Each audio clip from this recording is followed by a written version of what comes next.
वृंदावन सदा सदा के लिए झूठ बोल करके जिस मैया ने उसको महाराज अपना खून निचोड़ निचोड़ कर महाराज दूध के रूप में पिलाया हो, और उस मैया के साथ इतना बोली बाली और उसके साथ इतना बड़ा विश्वासघात, कहा कि मैं आ जाऊंगा।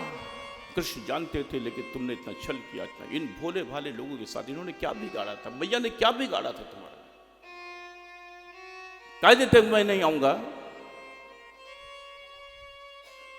सत्यता थोड़े देर के लिए महाराज चुभती है, सत्य वचन कड़वे थोड़े होते हैं, लेकिन थोड़े समय के लिए कह देते हम तो महाराज बहुत सत्यवादी हैं, सत्य अच्छा लगता सुनने में, लेकिन सत्य बहुत कड़वा भी होता है। बर्दाश्त करना तो हर एक की बस की बात नहीं है। आपकी झूठी प्रशंसा करें, आप खुश रहेंगे, प्रसन्न हो जाएंगे।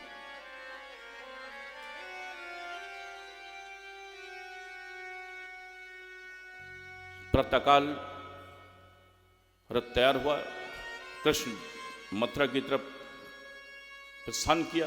कृष्ण ने अक्रूर जी साथ में मथुरा आ गए। अब यहां पर कृष्ण का मथुरा लीला का यहां से प्रारंभ होता है। धनुष यज्ञ की तैयारी कंस द्वारा,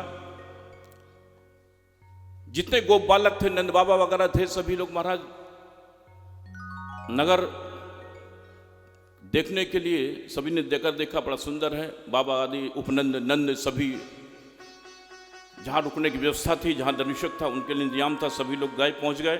लेकिन कृष्ण बलराम और उनके जो सखा थे वो लोग नहीं, वहीं पर थोड़ा देखें। जैसे गांव के बच्चों को कहा जाए, अब तो खैर गांव में भी सब कुछ वातावरण बदल चुका है, कस्बों में वातावरण बदल चुका है, लेकिन एक पहले आज से 25-30 साल पहले या गांव जिन्होंने जिंदगी शहरों की जिंदगी को देखा ही नहीं, शहर कैसा होता है, और उनसे कहते जाए बेटा आज मेला चलना देखने के लिए। एक आज तो अब तो रोज मेला ही हम लोग देखते रहते हैं, रोज महाराज जाते हैं दिल्ली या शहर में, क्या मेला देखने जाएं। ये तो बहुत पुरानी बात है। मेले से बच्चे बड़े खुश होते हैं। रामलीला देखने जा रहे हैं, पिता उसको बैठा के साइकिल पीछे बैठा के उसको जा रहे हैं दिला करके। हमने भी देखी, हमारे पिता ने भी हमें ये चीज़ करवाई, देखिए। तो कहने के बाद समय की बात है, आज तो मेला मतलब महाराज मेला का नाम ही खत्म हो गया। तो ऐसे ही कृष्ण प्रसन्न हुए तो बलराम से कहा, कहने भैया सब लोग को जाने दो, हम लोग थोड़ा मथुरा देख तो ले, शहर कैसा होता है। मेरे प्रभु लीला कर रहे हैं, हम अभी 11 वर्ष की अवस्था है, देखिए पहली बार मथुरा में शहर में आए हैं अपना वृंदावन धाम छोड़ करके। बलराम जी को साथ लिया, बालकों को साथ लिया, सखाओं बालकों को, उनको साथ लेकर के मथुरा में प्रवेश किया। सभी लोग मथुरा में अंदर तो जा चुके। अब इन्होंने सोचा ठाकुर जी ने कि मैं आज धीमे धीमे अपना आराम से मथुरा का दर्शन करते हुए तब जाऊंगा, वहां पर पहुंचूंगा। सभी साथ चले, राजमार्ग पर पहुंचे। देखते क्या है कि कंस का एक धोबी, बड़ा अहंकारी, बहुत ताकतवर कंस के जो धोबी जो कपड़े धोता है महाराज, उसको और सबसे पहले जैसे ही राजमार्ग पर गए तो मथुरा की जो स्त्रियां थी, मथुरा के जो लोग थे, जो बालकनी में जैसे भगवान ठाकुर जी का रूप का दर्शन किया है, अपने जीवन को धन्य धन्य मानती है कि इतने सुंदर बालक इस शहर में कैसे आए, कहां से आए। अपने ठाकुर जी के स्वरूप को देख करके महाराज अपने जीवन को धन्य मानती हैं। और बड़े कोमल सुकोमल नील वर्ण रंग के श्याम सुंदर घुंघराले केश, बहुत सुंदर महाराज, काली कमली पड़ी हुई है और बड़ा सुंदर स्वरूप ठाकुर जी का महाराज जैसे देखा तो मथुरा में। लेकिन साथ में लीला क्या प्रकट हुई, प्रसन्नता तो हुई। इधर से राजमार्ग पर कंस का धोबी आ रहा था और धोबी बड़ा क्रूर था, जो कंस के कपड़े धोता था।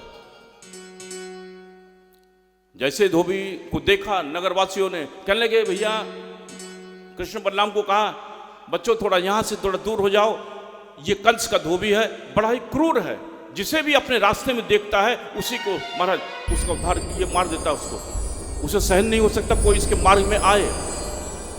कृष्ण ने कहा, कहने लगे मथुरा वासियों को बोले, जो लोग जिन्होंने ये बात कही, कहने लगे अब डरने की कोई आवश्यकता नहीं है।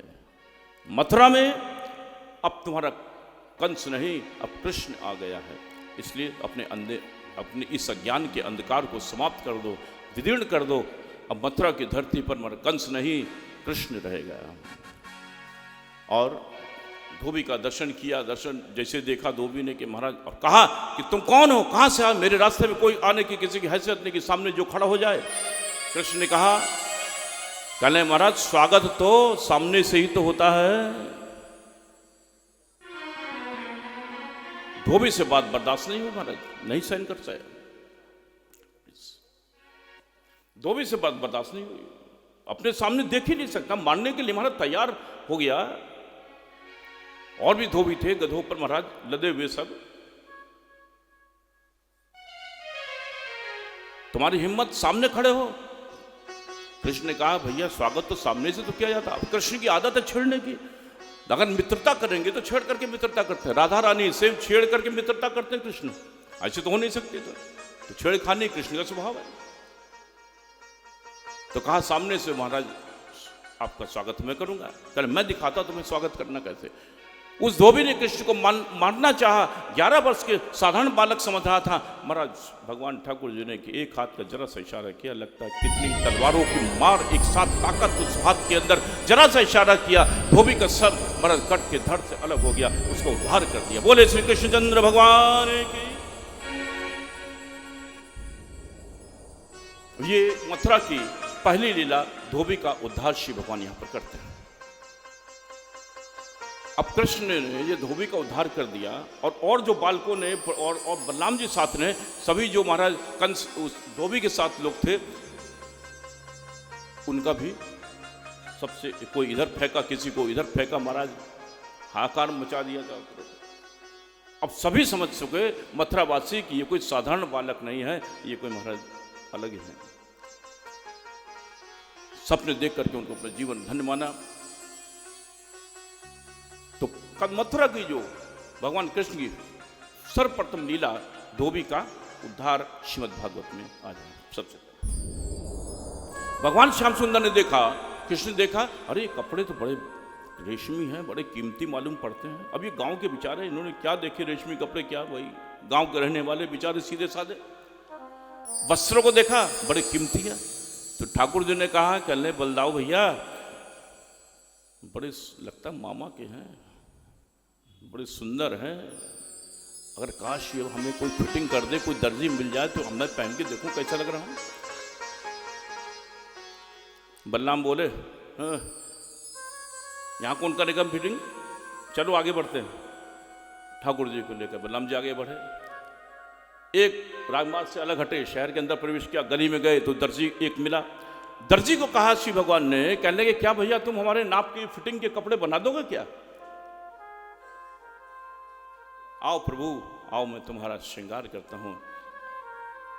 महाराज दर्जी को इंची टेप नाप लेना नहीं पड़ा है, जैसे कृष्ण को भाव भरी नजरों से देखा है, अपने आप उसकी फिटिंग महाराज ले ली है और सिल करके ठाकुर जी को वस्त्र पहना दिए हैं। कृष्ण ने उसको चतुर्भुज रूप दिखा दिया, अपने ऐश्वर्य रूप का दर्शन कराया है धोबी को। महाराज बोलो श्री कृष्णचंद्र भगवान की जय।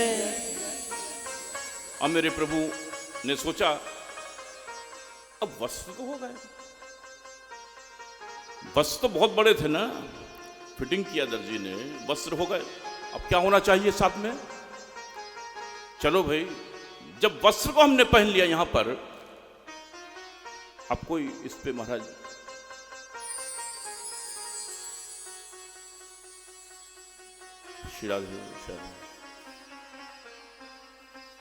कोई फूलों का श्रृंगार कर दे, कोई माला पहना दे।